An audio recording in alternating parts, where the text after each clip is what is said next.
going to get into the news review very shortly now, and already some of my guests are seated.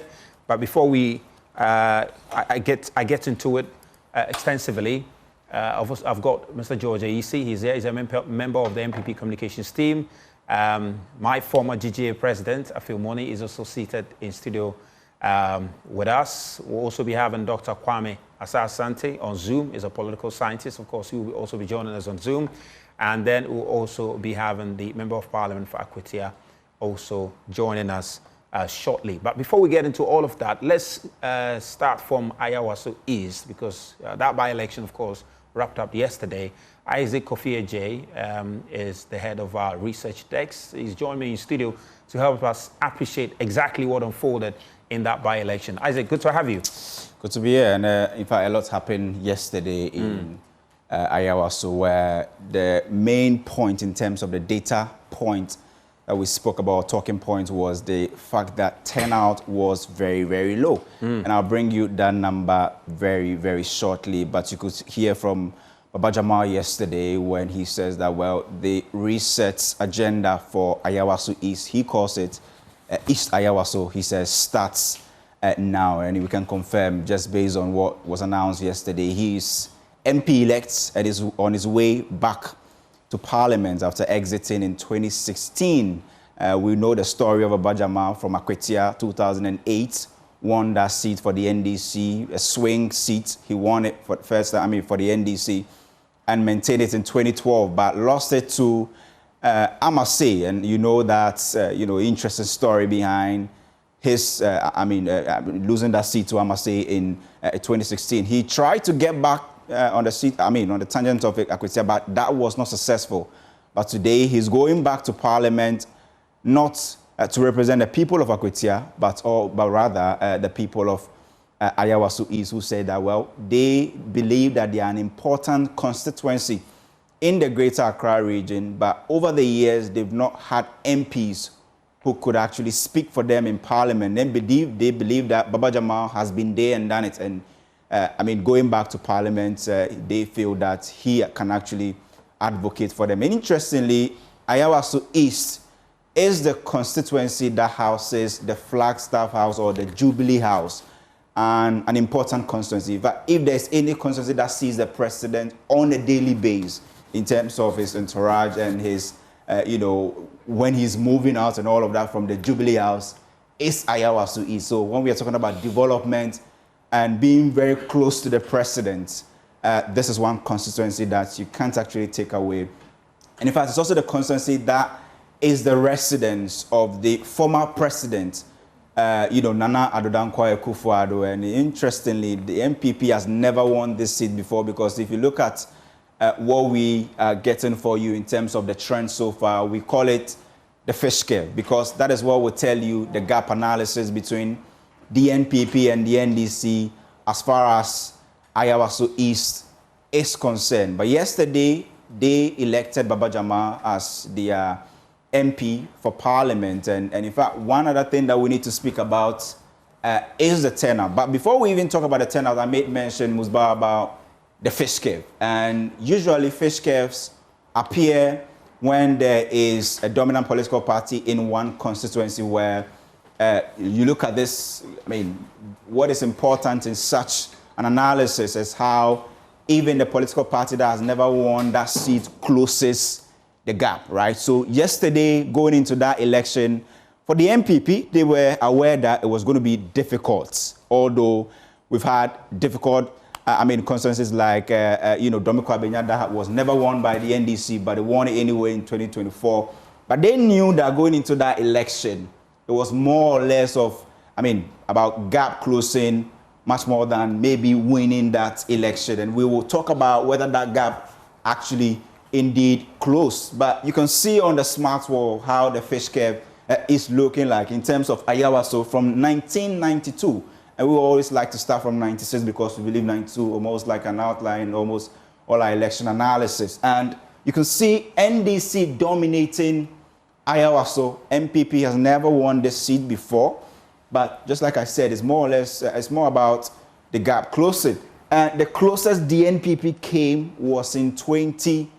2000, where it was a heated battle between the MPP and NDC. And why? Because this is a constituency that, if we have looked at the data, and what we can tell you is that there has never been any election year that it doesn't have a third force, either in, an independent candidate or somebody who is contesting either of the two. I mean, usually you have breakaways, especially in Ayawaso East, and that usually will affect the performance of the NDC or the NPP. And yesterday, we saw a similar thing happen where the combined third force were able to pull about 13% of the valid vote cast, and that really affected the gap analysis or the gap between the two political parties. But the closest MPP came was in 2000. But since then, you can see NDC comfortably winning that seat on average about 65%. And Isaac, I just came across that what's quite interesting is that the closest MPP came in 2000, where, of course, they lost that seat by just some 500 votes, you know. Kofi Wayo, and I'm sure Kofi Wayo, he was the one who represented the MPP in that election. And he came very close to winning it. It was the only time MPP indeed came very close to winning the election, with the exception of all of the other elections. It's clear that the NDC have always had this seat. You talk about even the story of Kofi Wayo, and you talk about the combined third force then as well. You look at the trend since 1996, Ayawaso always have a group of people who will take about 5% of the total valid vote cast. And yesterday we saw it was even higher, 13%. And we saw the polls projecting that Baba Jamal could win more than 70%. That did not happen because the record that was set in 2024 was that NDC won that seat by 70.8%. So they were hoping that, if for nothing at all, maintain this sort of momentum and the fact that we are in government, almost everything seems to be on a good trajectory. So you need this win to make a point. But we were also talking about Baba Jamal making his way back to Parliament. How is it going to be like in terms of the welcome? Because we know how even the leadership in Parliament, I'm talking about the majority side, rose against his election, especially talking about the primary, where they believe that there were elements of vote buying. A committee was set to investigate that.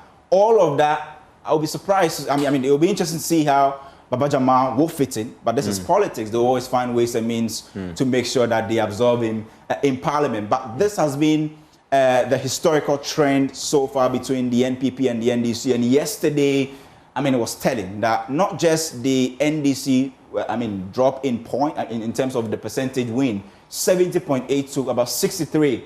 That was very significant, where the NPP, on the other hand, also dropped from 29% to about 23%. There were conversations as to whether NPP should go into this election or not. They had to, go into it. And this is actually their first election after electing their flag bearer.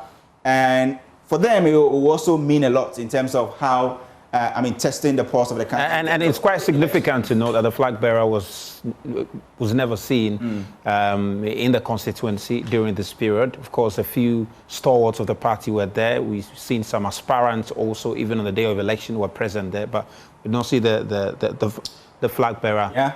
He was not there, but I think that on the day it was turned into sort of like a campaign ground for those who want to have the party executive position. We saw John Boedu there, Bache Jako was there, a number of the aspirants were there. So it was more or less about the internal election. He's actually won the flag bearer, but you were expecting him to be there. But maybe I'm sure that's possibly due to some reasons he could not make it. But you saw, just like you said. Well, I'm hearing Dr. Mahmoud Bawumia did visit some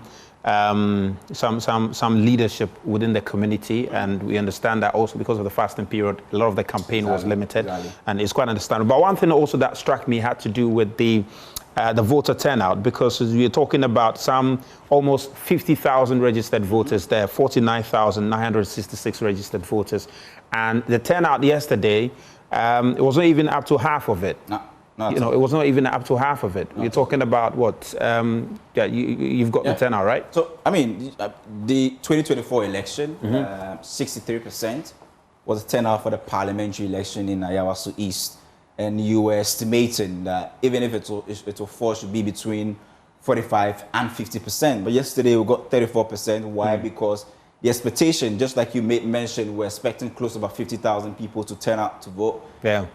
And if you sample the registered voters, if you sample 10 registered voters, only about 4 turn out to vote. It means that 6 decided not to go out to vote. And we have so many factors possibly that would have affected Ayawaso. Ayawaso is a heavy Muslim community, and at the same time, it's also heavy with the Catholic Church as well, where we know they are in the Lent season, and also Muslims in the Ramadan season, where yesterday the expectation was that after 3 o'clock, you should have a number of people turning out to vote, especially women. But if you look at how we were tracking, as at, let's say, at 1 p.m., you could see the average turnout per polling station was around 75, although we're expecting between 200 to about 500 registered voters to turn out at every polling station. The constituency was doing around 75% per polling station, or 70 per polling station. And we estimated that the turnout was going to be below 50%. And in fact, we were not expecting 34%, although historical data has shown that by-elections are usually, they come with low turnout. But this particular one is very, very low. Yeah. And many have said that, well, if you look at the fact that the president just gave the State of the Nation address, the people who still believe that the president still has a goodwill. And so if this is a constituency that houses the Jubilee House, they see the president on a daily basis in terms of feeling the impact of his government and turning up to go and vote, this is one constituency that should not be voting or should not be having a turnout of about 34%. Yeah, maybe the things that happened during the primaries to some extent did affect it, because we know the position of the presidency on the things that happened in the primaries, because Baba Jamal himself was recalled because of that. And we know the party's position and the reason why they decided to go ahead to field him, despite their concerns they had about the integrity of the primary. So maybe all of that did play a part. Yeah, and that's a key point there. And one other point has to also do with the heavy security presence.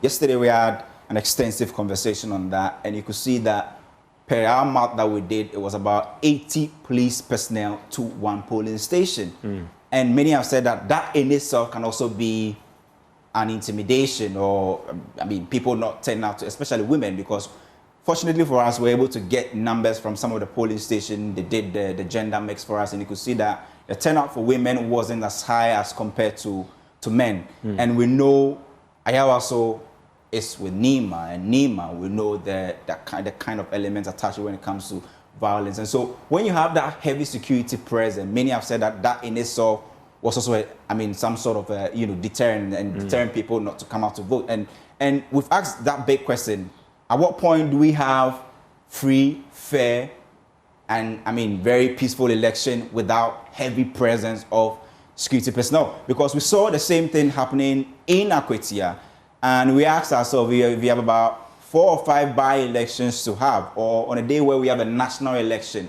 how do we make sure that we have a peaceful election without having to deploy about 80 police personnel to each polling station? But whatever that has happened, in fact, the whole thing was settled in Parliament, where because of what happened yesterday, the NDC gets to keep 185 members of Parliament, MPP 87 with 4 still independent. And when during the SONA presentation, you saw this donor chart reflecting in Parliament yesterday, I made a point that you could see a part of the House that was white, represented by the NDC, or the majority, and the part that was black, represented by the minority NPP. And that was very clear. You could see this same donor chart, present or representing, clearly showing in Parliament. And so whatever that has happened, the final destination is how Parliament looks at, and we have painted that picture for you using this donor chart. But for me, the most important thing will be how Baba Jamal will be welcome, and in terms of integrating him into Parliament, how is it going to be? Is it going to have that voice that the people of Ayawaso East are expecting him to have?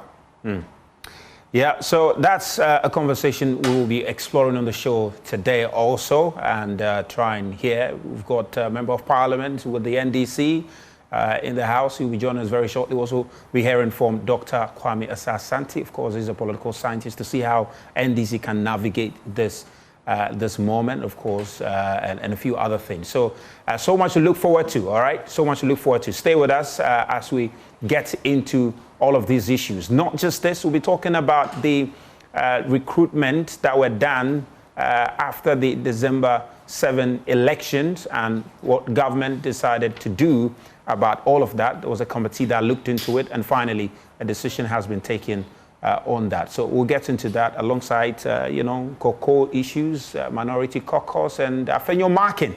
He appears to be in some trouble. We'll get into all of that. Stay with us. Hello, welcome back, and it's the AM show. My name is Razak Musbao, and in studio already all of my guests are seated.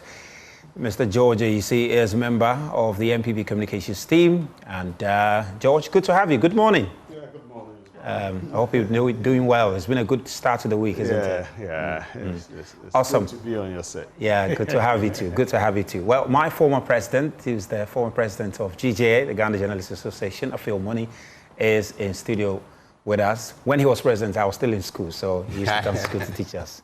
Good morning, and good to have you, sir. Good morning. Good morning. Good to have you. Good to have you. Good to have you.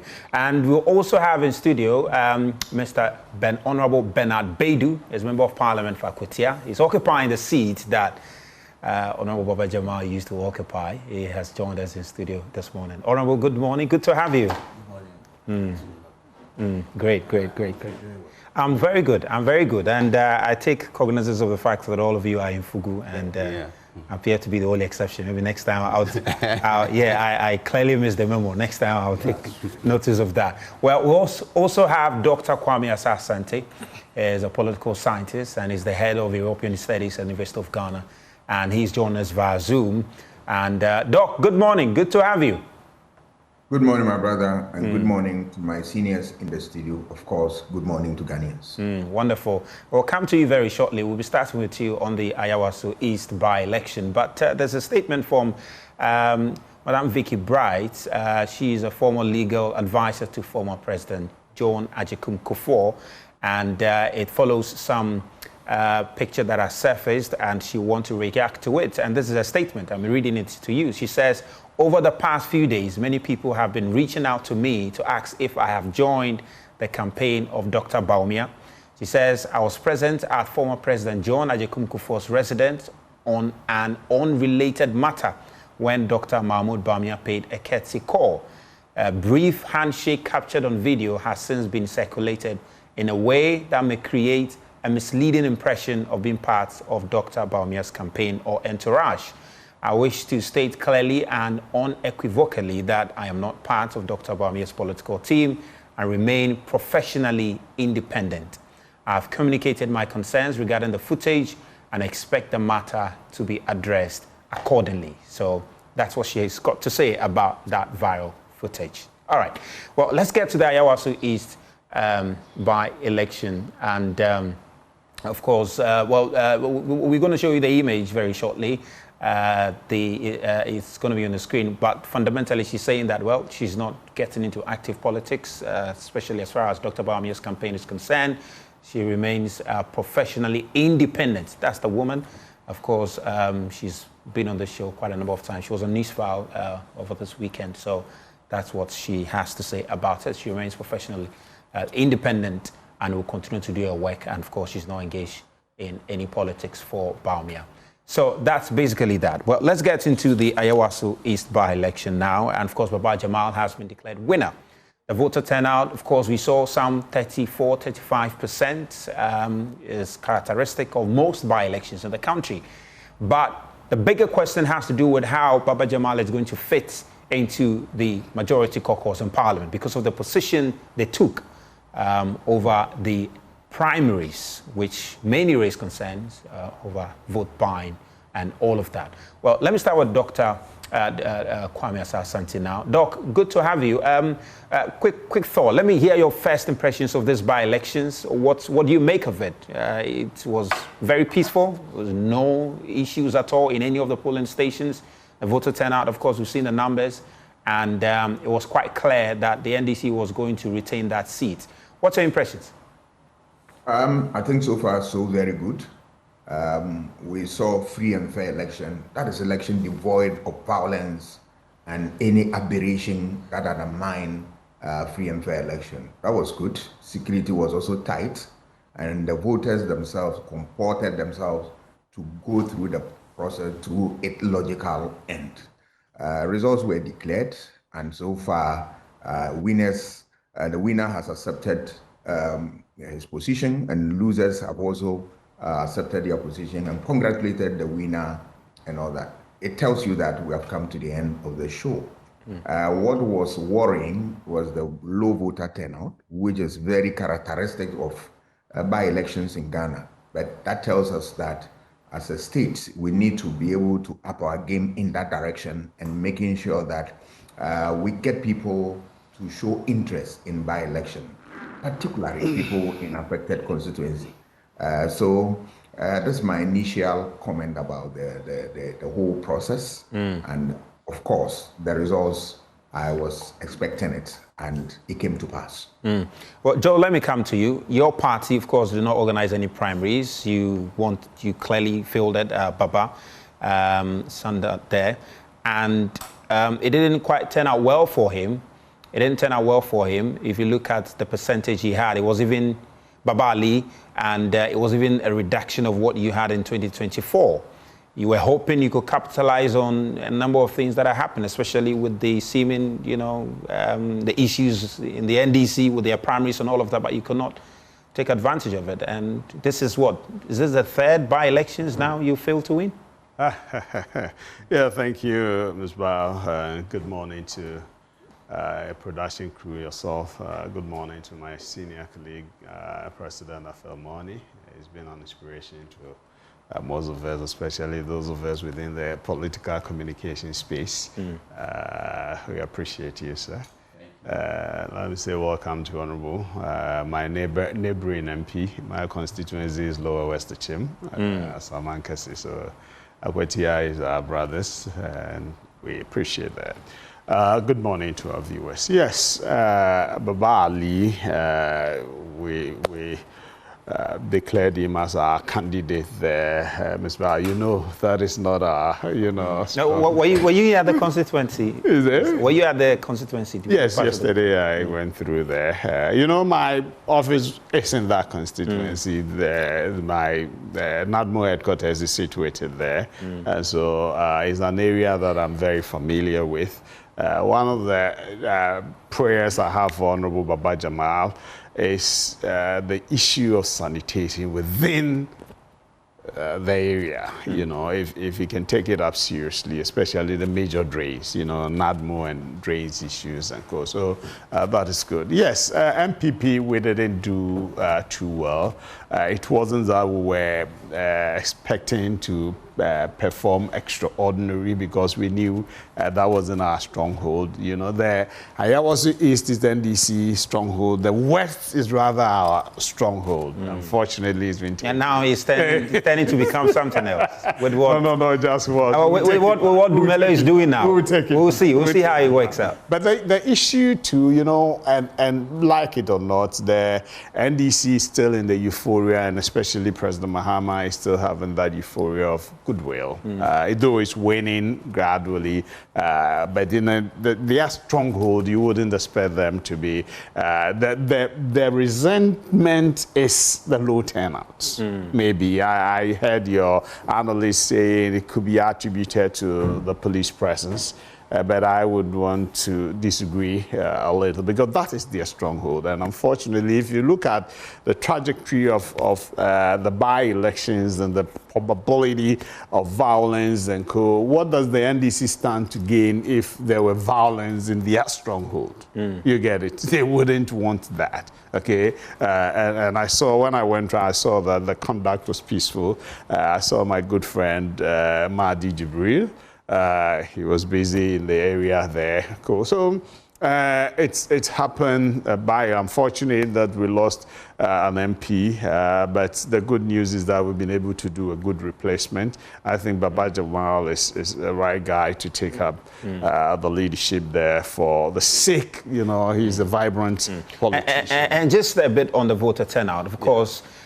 the police presence, as of now, of course, there's not been any independent findings to try and ascertain why the voter turnout was low. But there are myriad of reasons. The Ramadan fast, we're also talking about that. We're also talking about the fact that there were a number of policemen there, and maybe there were some people, you know, as people have varied of reasons for getting to that. Discontentment and apathy resulted out of that discontentment because, you know, the primaries, the processes of the primaries. Because we know by-elections in this country and how it's been characterized with violence. So, you know, people might have concerns. Yes, what happened during the primaries may not have excited some people, you get it. And because of the way, I understand one of the candidates, you know, people thought the woman was going to to be honest with you, I stand to be, people may not be happy, but I wasn't too happy with that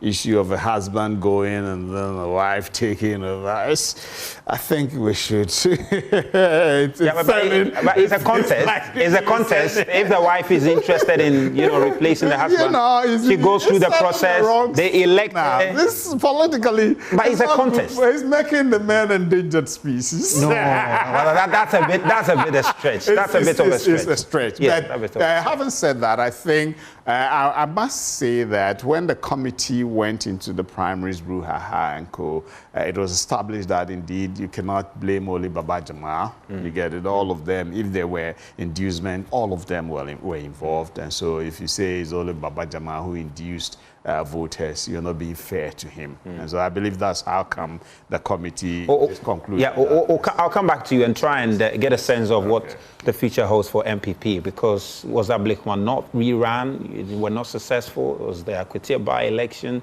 You were not successful. And it appears that you are struggling to win elections. And with your hopes of winning 2028, what kind of lessons you are picking from all of these things to improve your fortunes? I'll come back to you there. But Honorable, let me come to you now. You're familiar with election victories, and I'm sure you can understand how Baba Jamal is feeling this morning, waking up as a member of Parliament for the area. But the bigger question here, and George raised it, he says he's surprised with the voter turnout, especially with what we have heard relative to how your government is performing, and people should jump in there and support your candidates. But people did not turn out. Okay, thank you, and good morning to your viewers and my co-panelists. Senior, it's my first time meeting you. Yes, I'm grateful for the opportunity as well. And then my brother. And if you can just speak up a little for us. Yes, so, yes. We are grateful to the Almighty for how far He's brought us. Congratulations to Honorable Baba Jamal. We knew he would win. In fact, we knew it was the gap we wanted to extend, and we got it. Of course, in percentage-wise, but the nominal figures, the real figures, you may raise issues with regards to the turnout and all that. I'll address it. We should also be grateful to the security, the officers that man the police stations, as well as the Electoral Commission. They've all done their bit to bring us this far. It's true. I am also a product of by-election, so I know how it feels at this moment. When your hard work pays of the way it has, you can only be grateful. So this morning, yes, I'm sure he's having a good rest because he's been all over. I mean, he's done. Is that what you often do after by-election? Yes. You take a very good rest. Yes, you have to. You have to. You see, one thing about NDC is this. Why? Who didn't know Nima was our stronghold? Did we rest? We didn't.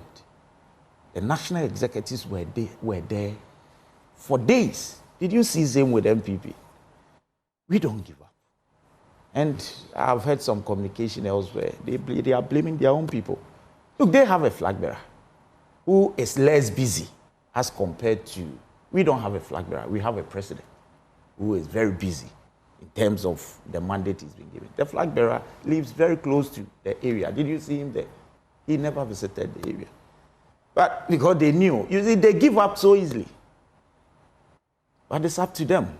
We will fight till the end, even though we knew that it was our stronghold. But some say you also worked extra hard because of the independent candidate who was a former member of your party, and you were concerned that he might disturb your votes. If you followed the discussions, we were never perturbed. To the extent that the national chairman even extended, you heard what the chairman said. He said, you will not get anywhere, come. Because we know you are part of us. And he even gave him, even after he had been expelled from the party by the general secretary, the national chairman said, I'm here. If you are ready to rescind your decision, I'm ready to bring you back. Because that will not take you anywhere. It will not happen. We knew it. I granted a lot of interviews days before yesterday and even yesterday when I was on the grounds. And I said that we've won the elections. The gentleman will not make any impact. Politics is now science. I will not sit here and tell you our strategy and how we came by that, conclusion. We knew he would not get anywhere. Did he get somewhere? You see, so we have never been afraid of him, but we want him. We want the numbers. We wanted him to be part of us because he is true NDC. But he took a decision, and of course, when you take such a decision, you are solely responsible for the repercussions.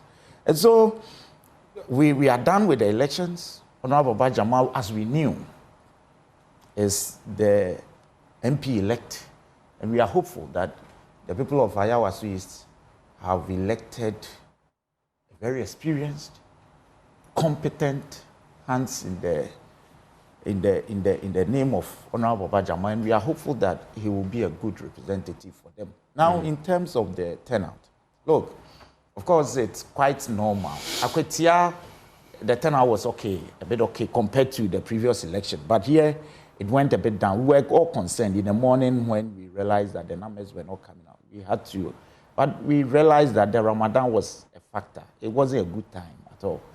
There are people who wish not to be going out during this period. You understand? And again, you see, the reason by-elections always, or almost always, records these low numbers. It's not a public holiday.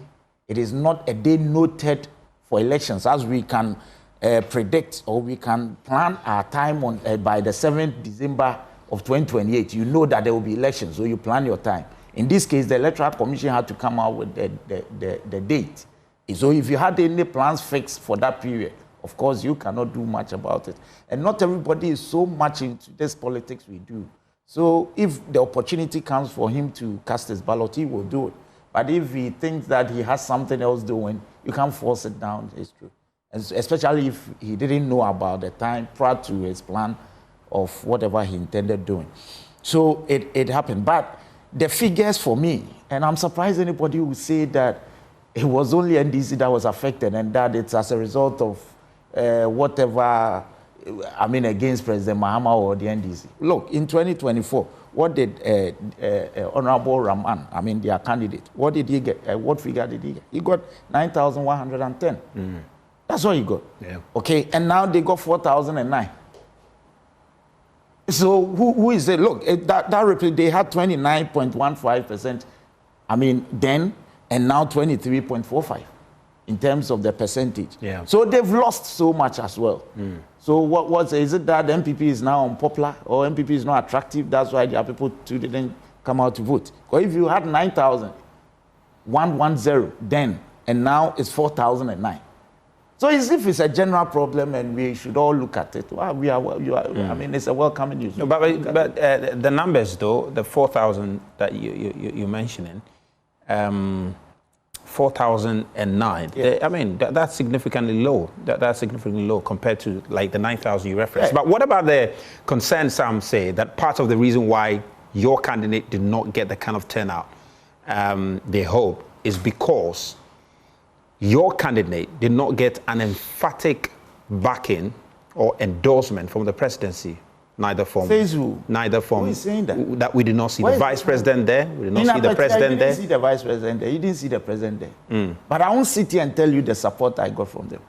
So you see the fact that the president is not even in town. Who said the president didn't support him? You see, these things, look, initially they started with the fact that Honorable Baba Jamal was rejected in Akwetia. When we all came and told me, I'm one of his mentees. He trained me. I'm a member of parliament now. His achievements are out there for everybody to see. You can't write anything about the politics of Akwetia without Baba Jamal, Honorable Baba Jamal's name. We came and explained to the people. I went around, told them that we are here, together with all my executives. The entire Akwetia, we were here. And so that, I mean, I don't want to give it a description, but it fell flat. But we did not see any message from the Vice President, whether on his No, did you see any message in Akwetia from the Vice President? So you see, when you make this look as though it's a peculiar, it's not like that. But you understand why that concern arises, because of the statement from the presidency after the primaries, which had Baba Jamal recalled because of concerns about... No, of course. I mean, that is the president. He hires and fires. You understand? And the president thought that what happened in the interim wasn't the best. Yeah. So he recalled him. Did you see the chief of staff there? Yeah, the chief of staff was there. And the chief of staff didn't represent the president? Is that what you think? You see, the fact that he was recalled means nothing in the circumstance. The party supports him, the president supports him, and would always support him. Okay, great. I'll come back to you. I'll come back to you to also. The chief of staff was there. Yeah, I'll come back to you to also address the concerns about how he's going to fit into the majority caucus. Yeah, I'll come back to you to address that. Now, Mr. Affail Monney, what do you make of all of this? First of all, it's traditional to extend a hand of congratulations to Baba Jamal for winning the seat. From the outset, the odds were stacked against him. But he demonstrated his tenacious commitment. Well, what do you mean by the odds were stacked against him? Musa Dankwa came out with a prediction that the leader was going to win the primaries. Yeah. She didn't win. So this is enough evidence that the odds were exactly in the predictions he gave about the election itself, he predicted that he was going to win. In fact, by 70+%. But it started with the primary. Yeah. Yeah, it started with the primary. That was the first line.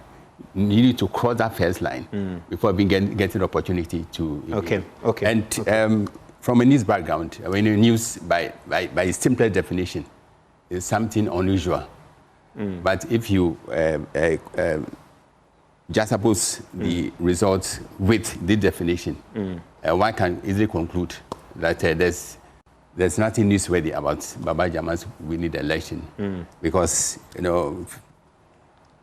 before the first ballot was cast, it was clear that NDC was going to win the seat, and actually they did win, and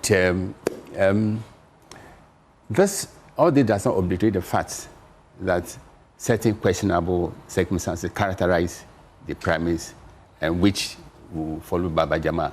So as a nation, we ought to do everything possible to consign those circumstances to the dustbin of history, because they are having a negative effect on democracy as a whole. We are touted as a beacon of democratic accomplishments, especially in Africa. But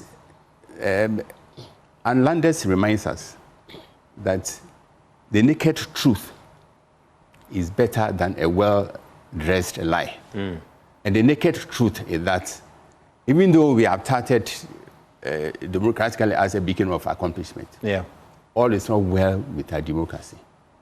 And what happened at Ayawaso East demonstrated that. You mean the primaries? The primaries, yeah. Our electoral model is calling for urgent reforms. Do you think there was anything the NDC could have done? Because they said their hands were tied. Although they found some of these as candidates, to have engaged in what they believe was inappropriate, their hands were tied because the elections time for filing was due, etc. Do you think there was anything they could have done? It is true that the hands of NDC were tied. It is also true that certain questionable practices went on, which culminated in the election of Baba Jamal as NDC candidate. Okay, so we cannot brush this under the carpet. Great. I'm going to come back to you. I'll start with you on the matter of how Baba Jamal can fit into the majority caucus. and some other solutions if you want to prefer with us. I understand Dr. Asah-Asante has got an engagement in the lecture hall, so we just want to hear from him finally so that we can make leave with him. Doc, I just want you to expound on what Baba Jamal can do to be welcomed into the majority caucus, because we're all familiar with the circumstance surrounding his primaries and the position the majority caucus took on that. And there are those who are raising concerns that it might just become an uncomfortable situation for him. I don't think it's a problem, because in politics, one definition of politics focuses on conflicts and cooperation. Conflict in the sense of what? Disagreement and cooperation. Yes, they disagreed, but at the end of the day, the bottom line is how to capture power. Now they have power. Are you saying that you are not going to welcome the person? He will fit in there and then begin to do business. But going forward, they will have to now learn the ropes well and know that some of comments and actions must be guided so that you don't have a recurrence of some of these things in Parliament. But for me, it's normal, because the Parliament is a boiling pot where disagreements and agreements are allowed. And then you move on to do the public business. He's not going there to represent the NDC per se, but remember, he represents the constituents in terms of their aspirations, in terms of what their interests and the rest of them. So that is what is going to be the focus of his attention. That said, you realize that the MPP has not been doing well in that area. And going forward, I expect them to build capacity in that constituency, because from the records, it is clear to me that they are losing it out. So if they really want to shore up their votes in there, they need to take up a research in that area, do comprehensive analysis of that research, and then know the interests of the people and begin to go in there. Because that is a critical part of Accra that you always, as a party, and of course, a dominant one, of course, you need to have a representation one day in that area. I also want to talk about the low voter turnouts. One of the points is that there's nothing at stake. There was nothing at stake. If you compare to general elections, where stakes were very high and all that. For parliamentary election, not much effort or emphasis is placed on that, and you can understand that. Particularly so when we are talking about 184 numbers for NDC in Parliament. So for the public, there isn't much interest to push people into coming in their droves to vote for the party. They knew that at the end of the day, you remember you are talking about first past the post system, that one vote will let you become an MP. So they know that rain or shine, they are going to carry the day. That spoke volumes of what we saw yesterday. Declared elections. We're talking about close to six hours. I mean, finally, when they made their declaration, it was around 10:30 p.m. That's after polls had closed at about 5. They were about. It took quite a while. And in fact, we did hear that the EC was piloting some electronic transmission of some of the results, and yet it still took this long. And if you look at them, the number of people who voted, we're talking about some 20,000 people who voted on the day, and still it took that long time for them to finalize. I think, strictly speaking, my view is that that should definitely come from EC.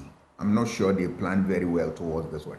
And it's good that you have mentioned that we're doing some piloting on certain things in there. And that, obviously, they use that place as guinea pig for that type of experiment. And that is the results that we are seeing. Because you and I are alive to the fact that there were instances where Electoral Commission came out so that in some, they will be able to finish election maybe 2 hours before time. You recall? Yeah. So what about only one constituency should take us that? So there is no doubt in my mind, given what you have said about what the EC did.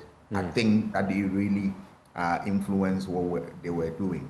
But I think that it was a very difficult situation because you could do the piloting using another sample or another, scenario. But for this one, let's see how it goes. But next time they need to plan well.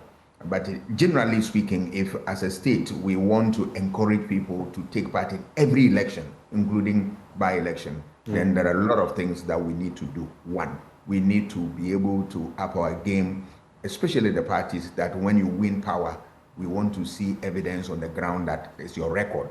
Two, we want to also make sure that normal, if you have seen the history of by-elections, we've seen a lot of violence more than peaceful process. So also weighing heavily on the minds of people who are in that area to vote. Sometimes would this election turn violent or not? And then of course, people are induced in elections. So where they realize that not much could be benefited from in terms of inducement and all that, it also becomes another thing. My president said that, issue of what inducement, vote buying is undermining the fortunes of our democracy. That is perfectly true. But all what I have seen over the years is that the political parties are hypocrites. They are not ready to deal with this problem head on. Look at the bogus, decision taken by NDC that they want to investigate what went on and all that. I knew nothing good was going to come out of that, in the sense that they knew, they knew that per their constitution, there is nothing in the constitution that gives them the power to annul any results. What is even more, that look at the conclusion they came out with, that, their hands were tied and all that. I wanted them, if they were minded, to go ahead that, look, we will not allow the person to move on, and that we will carry the process through, then we get to the conclusion. But you realize that it was just a public gimmick, and then political actors in this country, more often than not, induce people to vote, and they are beneficiary of those type of evil activities, and they are not ready to deal with this problem. We as a society, we have allowed them a field day, we have acquiesced, and we have not punished them enough. I mean, if we are able to do that, we will be able to strengthen the frontiers of our democracy. But Doc, the very fact that they decided to look into this, because like you mentioned, oftentimes some of these things are swept under the carpet. There's no investigation whatsoever. It appears to have signaled that they were ready to take some action, but for the limited time. And of course, that is very understandable. The limited time that they had to take the kind of action they wanted to take. And you're talking about, you made a suggestion that, well, they could have decided not to take part in the election at all. That would have been chaotic, especially for their constituency, knowing this was their stronghold. So you can understand the difficulty that they had. There was nothing difficult about this because it was a process guided by law. If somebody had broken it, the proper thing is to allow the law to take its course, and we see where it went. That means that somebody will be edged out of the process. And if you believe in getting to the bottom of that matter, you follow the process. They knew, but it was mere public relation gimmick. Throw that out to us that our hands were tied, and given the circumstances, this is what we have to do and all that. And that emboldens a lot of people to want to believe that, look, as for election, you can buy your way out. That culture must be what is chewed from Ghanaian society if you want a clean democracy that will stand the test of time. Honorable, you want to respond to that quickly? You see, the truth of the matter is that Doc just said something. See, that it was regulated by law, and so the law should take its course. He initially said that we knew that our constitution did not cover this aspect of it. Of course, that was the real impediment. Don't forget that whatever decision the committee was to take, it would have been subjected to a judicial review in a way of course, because it would have affected one person or the other. So that if we took a decision that we were annulling the election, Honorable Baba Jamal could have even appealed against the decision. Can you imagine, even within the internal, because it was set by FEC, that committee was set by FEC, it could have appealed through NEC or something else. And it would have taken days, because even bringing NEC together to discuss this matter, if he was still dissatisfied with the decision by NEC, he could have gone to court. And can you imagine what would have happened? And so that's why you said this to Doc, that you see, we were restrained in terms of time and clear provisions in our law, in our constitution, which regulates this, that if you do this, that, of course, even crime, and I'm sure Doc would know this, and all lawyers know it, the constitution is that the crime should be defined. That's the law. It should be defined, well defined, and proper punishment also detailed to it. So you can't just come and say a wrong has been done. Not all wrongs are even criminal. A wrong has been done. Which of your laws speak about that law, that wrong? And what does it say? We didn't find it in. So as we speak, there is a committee that is working on it to make sure that we have regulations that guide such exercise. So the committee, this is a committee. They can't just play to the gallery. So if there was anybody, or if there is anybody who is playing to the gallery, I'm sorry, but it appears here that what Doc is saying, that would have rather meant that we're playing to the gallery, because there is no provision in our laws that regulate it. Interesting. Doc, your final take on this one. Yes, Honorable, what he's saying, let me also ask him, and that is inducement a crime or not in the game of politics? Even, okay, so why are they saying that wrongs were committed?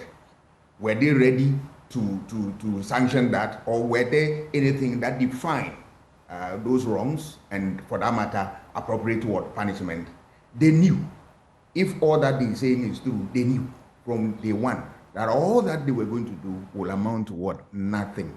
It's just to tell the public that, yes, oh, we have acknowledged this and we have taken another step to do that. I am saying that, look, if we really wanted to get to the bottom of this, a way should have been found out to pursue the process to its logical conclusion. All that I'm saying that inducement, political parties have encouraged that.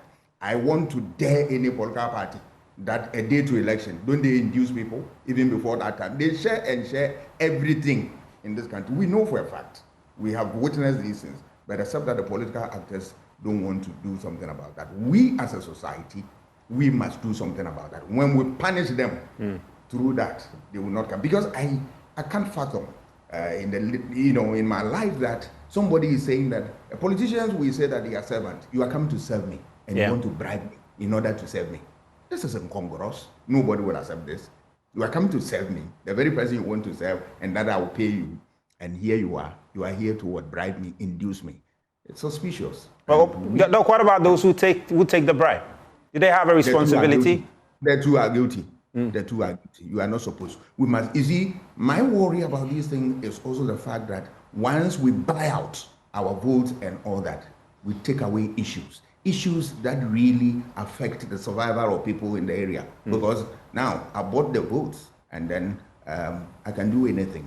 That for me, it's improper and it's undermining our efforts. Well, Doc, thank you very much. We really appreciate your time. We do understand that you are constrained in time. And Mr. Affail Monney, you were nodding your head to most of the things he was saying. Yes, certainly yes, because the staggering hypocrisy relative to our elections is not confined to politics. All the political parties are guilty.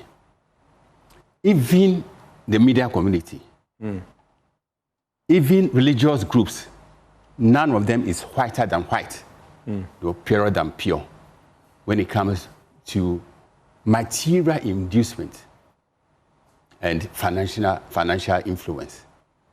So we need to take a hard look as a nation at the factors which predispose voters to vote in a certain direction.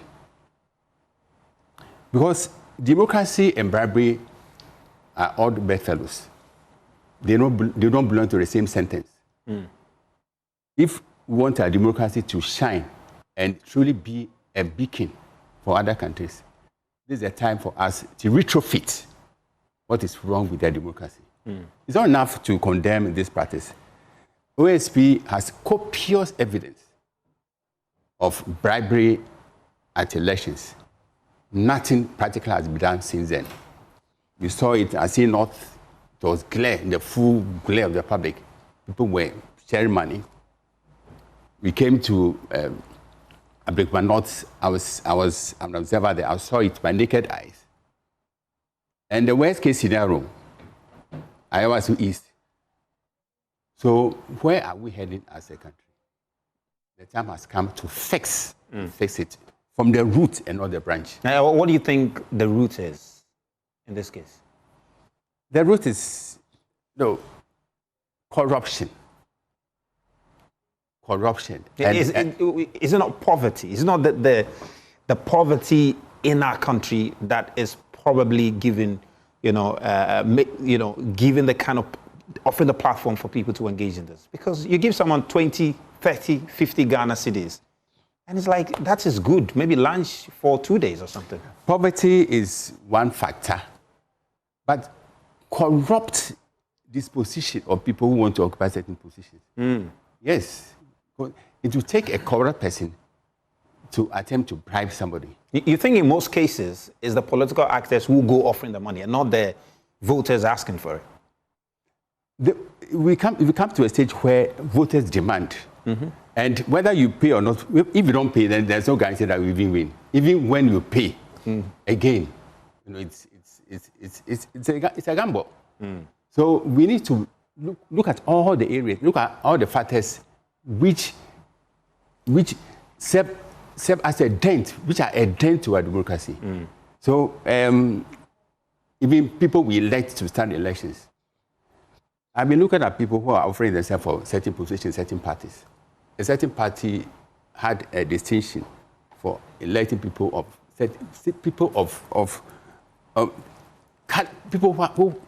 who are well versed in politics, people of impeccable reputation. But now, all this have been consigned to the dustbin. What we see, ability to pay. Which party are you talking about? Oh, a political party we all know. Like we all know, but there are so many political parties. Yes, but one stands out. One stands out because it came out from independent, pre-independence area. That party, was couched in a certain light. People was distinction. Were favored for certain positions. Were even cut for certain positions. Were considered for certain positions. All this has changed. So if gold rust, what do I do? So this is where we are as a nation. So we need to confront this reality with all the seriousness it deserves. Interesting. Mr. Isi, Affail Monney says, you are... when gold rust happens to the iron. Interesting. Yeah, let me get your thought on this. He says, well, all political parties are guilty of this. And in fact, Dr. Asah-Asante says all political parties are just hypocritical about the situation. Yeah, I tend to agree with the difficulty and the challenge of monetizing our electoral processes. I wouldn't be like the ostrich and say it ain't happening anywhere. It's some have different names that we give it. He was calling it inducements and others. Sometimes some say it's TNT and others. But if it's TNT, what happens to a television? What is that? What happens to a Hollandaise that is given to the women? Yes, and motorbikes and all that. You get it. It's part of the process. And sometimes if you comprehend or decide that I want to contest for a position to be a member of parliament, then you need to begin to look at your ability to raise a certain amount of money to be able to prosecute that objective or that vision or that dream that you have. Fortunately, we have a member of parliament who's gone through a similar process just recently. I thought, like Dr. Asah-Asante said, it was a golden opportunity for the NDC to have seized to let the law work. As a lawyer here, he's made the argument that since it's not captured in the laws of the NDC, what about the broader law of the national constitution? Is inducement, can it be countenanced anywhere? Could they have fallen on the national constitution to have gotten a provision to have prosecuted that? Because no, but that's left to the state agency so responsible to take it up. No, Wouldn't but it be even the political party itself could have taken. You know, I mean, they should have reported their own made people. a nice argument legally, you know, on this matter. Okay, so you need to define the law and the crime and all that. Yes. Now, if you had gone beyond the NDC and gone into the national constitution, would you have found some provisions to have nipped this? You get it? No, but you are talking about a situation where yes, the NDC should have gone ahead to report its own people. No, what it means is that if the NDC, because as President said, is glaring, or what happened was glaring, so the NDC then takes the bull. I'm not going to say we are absolving ourselves from some of these things, but at this point, the NDC decides we are not the whole results. Okay, we are calling for a new primaries, a new set of people. All those who contested that primaries, null and void. You get it? The verdict came, I think, on Tuesday. Yes. And I think on Wednesday or Thursday, they had to file nominations. So when were they going to hold the primary? So that's why they said their hands were tied. But if your hands are tied and the law is the law, you remember there's a cliche now, the law is the law, so what happens? Okay? And the lawyers understand. If he were to be in court to make argument, I was really impressed with the way he, you know, handled that matter. You get it? That's okay. That was a lawyer speaking. Okay. So these things, it's all of us as a people. And Ms. Ba, I think it's time until we get to the point where we have every card-bearing member of the political parties deciding, being part of the decision making.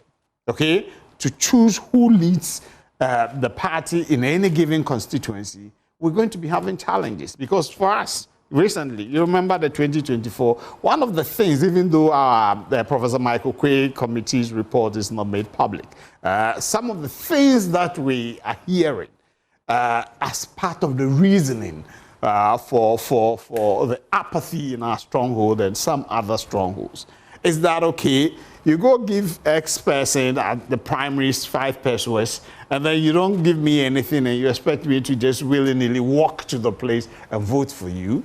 You get it? And so then, and the irony is that whatever is given to people, it goes out. People talk about it. In fact, you see the camera there, and they are talking that I got from A, B, C, D, and I got this. And you know, if you remember, in the Ayawaso East primaries, I don't know whether it was Photoshop, but you saw bags of rice, oil, and the motorbike and everything paraded, television paraded, and the guy is boldly standing by it and taking a picture. You get it? These are the things I got. Okay, and we've even had some young kids saying, when I grow up, I want to be a delegate. Because of that. But so, Ms. Ba, it's a big challenge to us.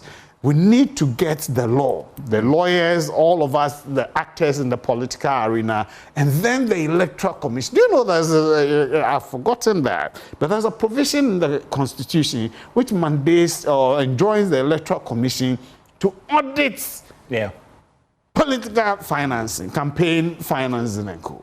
And when we finish, we need to have our books audited and then say, where did the funding? Do you know that there's a limit for foreign contribution to our campaign?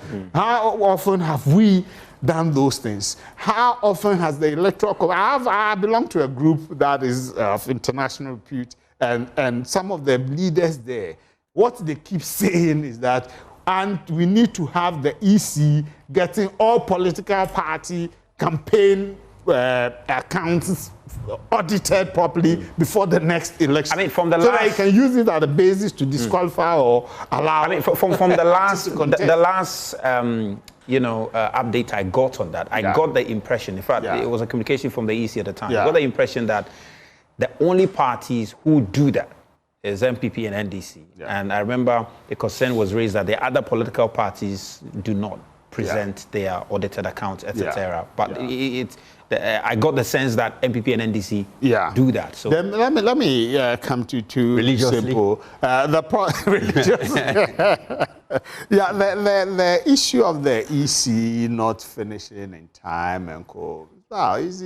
It's good to allow them to be diligent, meticulous, and they come out with you. We've had cases where results will be changed how many times, you get it, and people were not too, it didn't even send the right signal. I heard President say he was an observer somewhere. You know, he's qualified to be part of the international observers and co. And if they go for their meetings after post-elections, and some of these issues come out, how do they feel? You get Interesting. it? So we need to allow the EC to take time. Constitutionally, they have 72 hours, right? So that they will do what they have to do diligently, and then we get the last one as well. I think all of us, including the media, President is here, and all of you, we need to begin to champion the issue of monetization of our processes, monetization of our processes. Because I've had the situation, we've had some people say, oh, you are good, you can do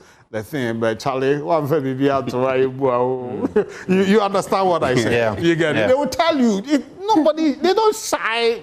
They are not shy. But election in itself is expensive. It is. It is. But the moment you begin to see that honorable, is qualified to be, but X beat honorable because X was able to induce more than him. But in the comparative analysis, you believe honorable should have been the right guy to have represented the people. Then it becomes... I think fundamentally I agree with you. That's something that we need to work on, but as to how we can achieve that, I really don't know. Honorable, let me come to you. You have a few issues you want to respond to. So this is it. Look, Dr. Asante mentioned inducement, and it's been corroborated by my brother here. You know something? Look, the crime of inducement, if we are raising it to that, because what we are saying is that we want our laws, our constitution it's not a criminal book. Yeah. Do you understand? It's not a criminal law book. It would only regulate and it would take care of how complex this is. We are all playing to the gallery with the greatest respect. Look, the complexity of this, what we are talking about, I'm sure Dr. Asah, as a political scientist, would have to study it better. If you raise it to the level of a crime, you fail completely. And I'll tell you why. There is no, and every lawyer knows this, there is no vicarious liability in criminal offense or in a crime. What does that mean? What it means is that you cannot go and do something and say that, and when you are eventually arrested, you commit a crime, and then I am held, except we establish an inchoate offense of, abetting and those things. Otherwise, you commit it, you are liable. It cannot be that you go commit it and I sit here as your principal, and by virtue of that, if there is no true and evidence to show that I am linked to what you did, if you don't get that, that fails. What am I saying? Did you see Honorable Baba Jamal sharing television? Did you see him personally giving things out to anybody? He openly denied. It's a very complex situation. Let's not do what we are doing. You will do, it won't go anywhere. Because you will never get any candidate who is going for election that will be seen anywhere distributing anything. So what if he tells you that, I don't know anything about it? Well, if it's a friend who believes in my vision and is out there doling out whatever, and that friend is also not a contestant, he is not the candidate, how do you take that friend on? But in the case of Baba Jamal, he was asked about it, and he said, well, in fact, he said it's something he does already. No, he said he shares television. He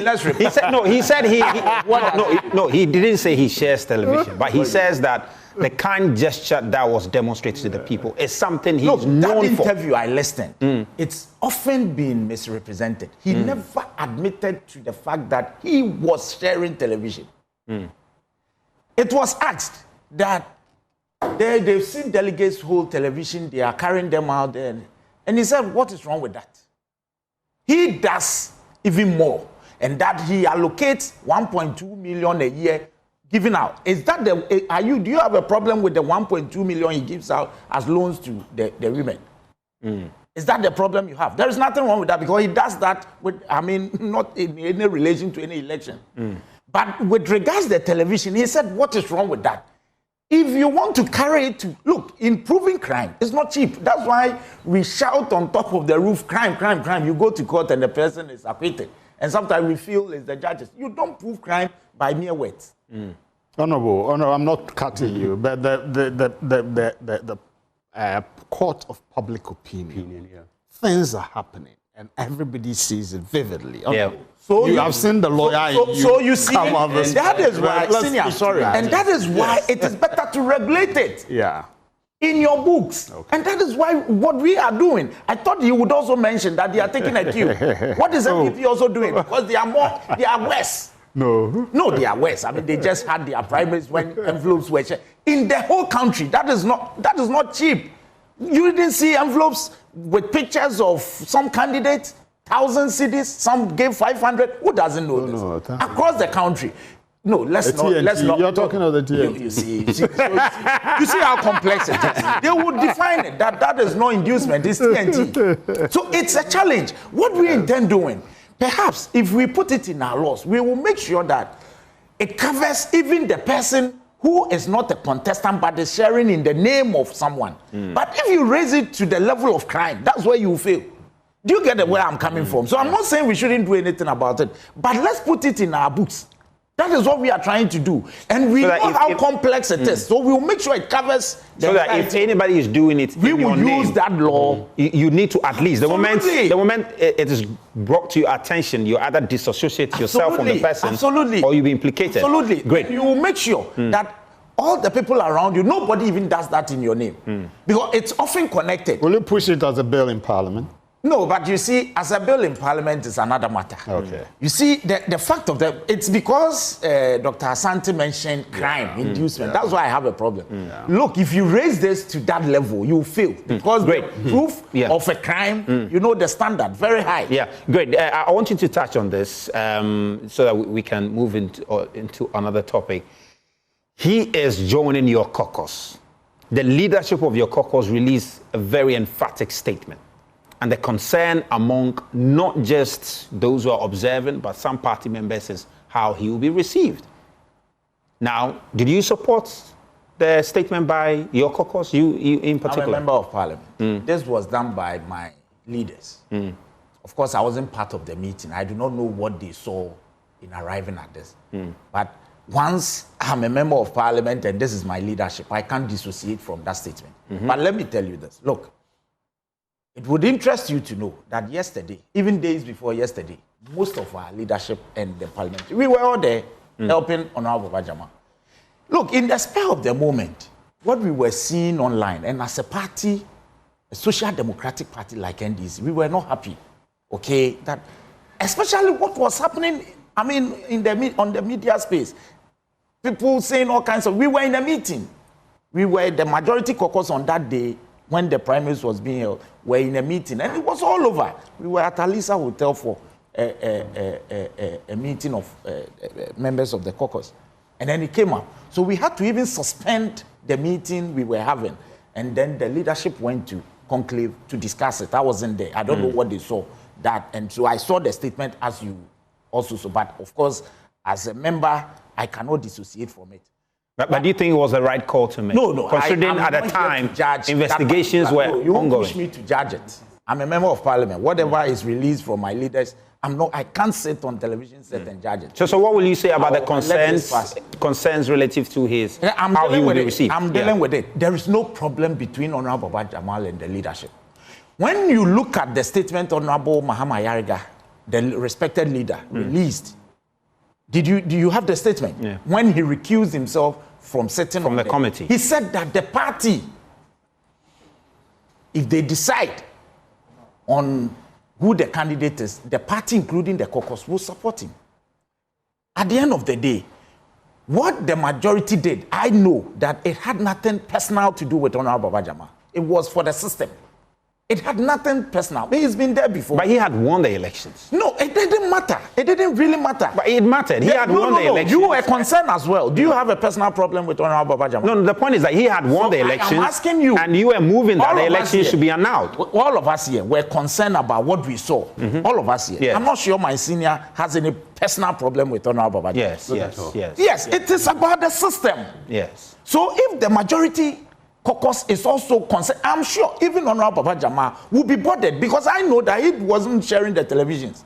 So if it was all over that people were carrying televisions, as you people reported, we were not there, that they were carrying. Look, and let me also say this. On the day, we held the meeting before the day, that this is a contest amongst party people, and that no person of them or no member of the majority should go there and support any of them.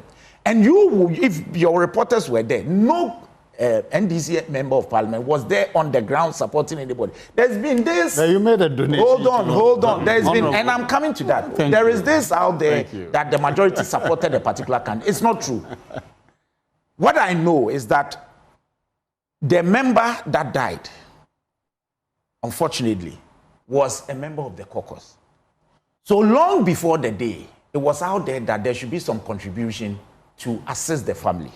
Long before, I know for a fact. So maybe coincidentally, the amount was brought together few days to the election. And then leadership, I don't determine when leadership moves. Leadership took the money and apparently took it to the family, which included the wife. And let me stress this. They took it to the family. They didn't go see the woman in a certain room by herself. It was the family. And then they donated. The media was there. It wasn't any secret. 100,000 that they gave to the woman. That was all. The majority, in fact, the majority never supported any of them. Let me put that on record. And it is nowhere. We never held any meeting to support any of them. I mean, that's a fair. That's a fair. So there is nothing that's about a fair statement. Timing. But the timing. And in fact, at that meeting, from the visuals that came from that donation, there were some members of parliament who were telling the lady that, well, we are waiting for you in parliament. Was he a leader? Or she a leader? No, it was part of the delegation. No, so you see the point. But I understand the point about individuals. It did not come. For instance, myself and my relationship with Honorable Baba Jamal, as a member of the caucus, I wholeheartedly supported Honorable Baba Jamal within my being, okay? But I'm also a member of the majority. Yeah, fair enough. But when because of that restriction that nobody should, I wasn't even there. I didn't even go there to support any of them. So that's what I'm saying. If any person, as a person, has any whatever with anybody and said anything, it wasn't the leader. Even in fact, on the day, the majority leader wasn't there. The deputy majority leader wasn't there. The chief whip wasn't there. The first deputy chief whip wasn't there. The second deputy chief, I think the second was there. The third wasn't there. So you cannot say that because a member of parliament said something, it represented not even the leader. It represented the entire caucus. Let me put on record that the caucus, the majority caucus, never supported any candidate. There will be no issue. Honorable Baba Jamal is welcome.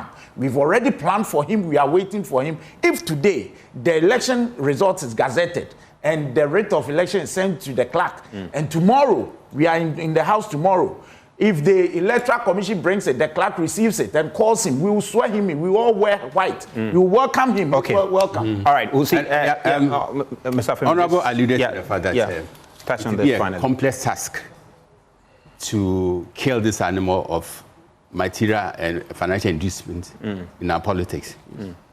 But as a nation, we should not be shackled by the complexity of establishing guilt in such inducement cases to act with all ferocity and tenacity and seriousness. We all agree that our electoral model is rotten to the core. So we need to do everything possible to deodorize this system, sanitize it, and ensure that we build a democracy which will stand the test of time and ignite pride in the present and future generation of Ghanaians. That's profound. That's very, very profound. That's very profound. Okay, great.